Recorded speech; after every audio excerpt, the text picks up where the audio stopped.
Hi everyone, my name is Vandana Malhotra. Welcome to my channel Know the New. Let's begin our today's vocabulary session. My first word for today is embark. Embark का मतलब होता है किसी चीज को start करना, शुरू करना, प्रारंभ करना. और इसका सेंटेंस क्या बन सकता है? On their anniversary, my parents will embark on a trip across the world. My next word for today is turmoil. Turmoil का मतलब होता है उथल पुथल मचा देना, खलबली मचा देना, पैनिक क्रिएट कर देना. इसका सेंटेंस क्या बन सकता है? The house was in turmoil when she came back after a week. She regretted leaving her kids and husband alone. My next word for today is poise.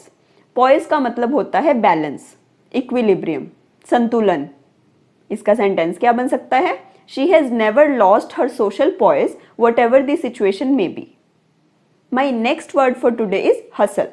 Hustle का मतलब होता है भीड़ भाड़. इसका सेंटेंस क्या बन सकता है? She was exhausted by the hustle of the city life. My last word for today is sneak peek. Sneak peek का मतलब होता है किसी चीज को चोरी छिपे देखना. इसका सेंटेंस क्या बन सकता है? She took a sneak peak at the birthday presents hidden in the closet. I hope you like this session. In the coming sessions, we will discuss some more interesting words. Till then, please subscribe my channel. Thank you very much.